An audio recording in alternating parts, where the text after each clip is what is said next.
A paz do Senhor, queridos irmãos, queridas irmãs, retornamos a mais um EBD na Web, hoje com a lição número 2 para as classes de jovens, Abraão, a vida de oração de um homem de fé. Quando iniciamos esse trimestre, falamos que iríamos estudar alguns exemplos de orações na Bíblia Sagrada. E Abraão, então, foi escolhido pelo comentarista para ser o primeiro deles. E faz todo sentido porque oração e fé combinam. Na verdade, não existe oração sem fé, porque oração sem fé não será respondida. O texto bíblico diz que aqueles que se chegam a Deus devem se chegar a Ele com fé, porque o Senhor é galardoador daqueles que o buscam. E Abraão é considerado o pai da fé, né? O protagonista, poderíamos dizer assim, da galeria da fé que está lá na carta aos Hebreus. E podemos então entender que a sua oração, evidentemente, ela era ouvida por Deus, porque ele levava uma vida de oração e, evidentemente, essa oração era regada com muita fé. Não só com fé, mas também com humildade e com amor. A oração que vai ser utilizada de Abraão nesta lição é a que ele intercede pelas nações, pelos povos, não é? As cidades de Sodoma e Gomorra, melhor falando. E essas duas cidades, esses dois povos, não mereciam intercessão, mas havia ali, evidentemente, alguém justo, e esta oração de Abraão vai ser registrada no cânon bíblico e nos vai trazer muitas e maravilhosas lições. É importante que você, professor, já como dica pedagógica, traga um breve apanhado geral sobre a vida de Abraão, né? Uma breve biografia. Não faz sentido se aprofundar tanto nisso, pois a lição não é sobre a vida de oração, mas sobre um exemplo de oração feita por ele. O comentarista vai nos mostrar diversos momentos em que Abraão se encontra ouvindo a voz de Deus. Então, se Abraão ouvia muito a voz de Deus, é porque ele orava, né? Porque oração é diálogo, a gente busca e o Senhor responde. E nós vamos ver já no primeiro ponto, o Abraão ouvindo Deus no seu chamado para ir a uma terra desconhecida, lá em Gênesis 12, sai da tua terra, da tua casa, da tua parentela, para uma terra que te mostrarei. Depois, quando Deus vai usá-lo lá no momento da partilha das terras, no capítulo 13, no concerto, na aliança que Deus fará com ele, no capítulo 17, quando ele intercede aqui pelos justos, no capítulo 18, e também quando ele vai sacrificar Isaque e descobre mais uma vez que Deus é Deus de provisão, no capítulo 22. Nós podemos trazer esses breves relatos para mostrar ao nosso aluno um quadro biográfico de Abraão, mas é importante que o professor se fixe maior tempo nesta oração que ele fez. Um outro detalhe importante para a sua aula é trazer o apanhado histórico e geográfico de Sodoma e Gomorra. Até pessoas que não leem a Bíblia já ouviram falar dessas cidades, pois a sua fama correu todo o mundo devido à mediocridade da sociedade que ali estava, à iniquidade e à maldade que imperava naquele povo. Diversos textos vão citar essas localidades, né? Cerca de 50 vezes nós vamos ver Sodoma sendo citada. É importante chamar a atenção que na maioria das vezes que essa citação aparece, é como sinônimo da maldade, da iniquidade daquele povo. De maneira que até o Senhor Jesus vai citar também Sodoma e Gomorra ao longo do seu ministério terreno. E por que essas cidades eram tão conhecidas? Por causa dos seus pecados. Coisa ruim em alguém ser rotulado pelo erro, pelo que não presta. É exatamente o que acontecia com os moradores daquela região.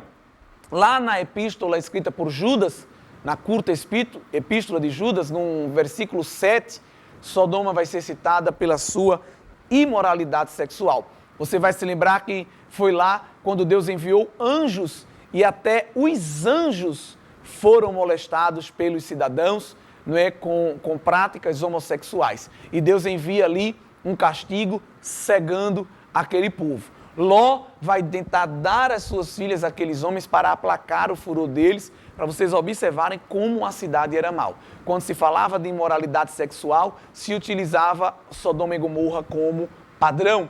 E é por isso que se utiliza no Novo Testamento o termo sodomita, para aqueles que praticam pecados de cunho sexual, como por exemplo a homossexualidade, que nós cremos que é pecado à luz da Bíblia. Não é uma opinião nossa, mas aquilo que cremos baseado na Bíblia Sagrada. Vamos observar também que os sodomitas se orgulhavam das suas próprias práticas pecaminosas, como você encontra lá em Isaías 3:9. Então eles não só pecavam, como eles se sentiam bem e se orgulhavam dessas práticas, o que se considera evidentemente também um grande pecado diante do Senhor, o nosso Deus. Isaías vai repescar isso, não é? A aparência do seu rosto testifica contra eles e publicam os seus pecados como Sodoma não os dissimulam. Eles não tinham vergonha do pecado que faziam e nem faziam isso às escondidas, mas publicavam isso abertamente. Ezequiel capítulo 16, versículos 49 e 50 vai citar também que eles eram apáticos para com o sofrimento do outro, insensível para com as necessidades alheias. Eles olhavam para os necessitados e desdenhavam e não correspondiam a eles. Então, são alguns dos três, melhor falando, dos muitos pecados que nós podíamos encontrar registrado nas Escrituras daquele povo. É importante também você, professor, trazer para o seu aluno um mapa situando aí a região onde as cidades estavam. Arqueologicamente, nós temos pouquíssimo registro, porque evidentemente Deus vai lançar um juízo contra aquela cidade. Se crê que miraculosamente Deus fez sair da terra uma mistura de sal com enxofre. E quando se diz que choveu, não foi só de cima, mas também de baixo, e aquilo ficou tomado. E nós vamos observar que alguns tentam dizer que foi um fenômeno natural, mas sabemos que aquilo ali também foi ação de Deus, juízo de Deus. Então não sobrou nada, não sobrou registro arqueológico quase nenhum. Então nós temos uma ideia baseado nos pontos de referência que as próprias Escrituras nos dão, que essas cidades estavam ali localizadas perto do Mar Morto. E acreditamos que Sodoma também sofreu uma inundação, até porque o nome Sodoma significa algo como inundado. Então, viveu essa inundação e viveu também essa destruição, terremoto, algo como erupção vulcânica. Então, não sobrou nada. Veja que coisa, né? Era o juízo de Deus apagando aquelas cidades do mapa. Então é importante que você mostre um mapa parecido como esse e tente aí colocar um círculo para que o aluno entenda pelo menos a região aonde aquelas cidades estavam. Nós vamos observar que o pecado é tão grave que no Novo Testamento vai ser citado também diversas vezes, como por exemplo lá em Romanos, quando Paulo escreve esta carta, capítulo 9, e o versículo 29.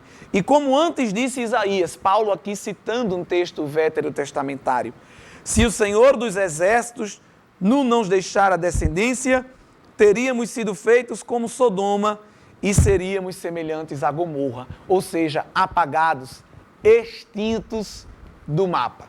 E é interessante que Deus, na sua justa balança e fiel, Ele sabe recompensar a cada um segundo as suas obras. É por isso que quando Ele lança a sua sentença para a cidade, para um povo de uma maneira geral, Ele ativa um senso de reivindicação em Abraão, que era um homem humilde, um homem de fé e também um homem amoroso. Porque Abraão vai se dirigir a Deus, sabendo que Deus é todo-poderoso, isso é humildade, reconhecendo-se como servo, mas ele vai com muito amor interceder pelos justos que ali estavam. Veja que Abraão não estava pedindo por ele, e essa oração é linda, porque vivemos uma sociedade, uma era, em que o povo, quando ora, só pede coisas para si. E Abraão aqui não pede para si, mas pede por aqueles que ali estavam. Intercessão é uma oração em que nós nos colocamos no lugar do outro. E acho lindo que a primeira oração utilizada pelo comentarista, não sei se escolhido de maneira cronológica por Gênesis ser o primeiro livro do cânon, mas é interessante que foi uma oração de intercessão. A primeira lição é que nós devemos orar também pelos outros, interceder pelos outros, antes mesmo de pedir por nós. E essa linda pergunta que Abraão vai fazer no versículo 23 é uma pergunta muito profunda, quando ele se dirige ao Senhor e diz: destruirás também o justo com o ímpio? Parece até uma pergunta ousada, né? Ei, Deus, o Senhor está dizendo que vai destruir. Então o Senhor vai jogar tudo no mesmo pacote? O Senhor não diferencia o justo do ímpio? E sabemos, evidentemente, que o nosso Deus não é assim, mas que, sendo justo e fiel, Ele discerne, distingue e diferencia o preto do branco, a escuridão da luz, o justo do ímpio. Esse é o Deus que nós servimos e que, evidentemente, vai responder a Abraão não só com palavras,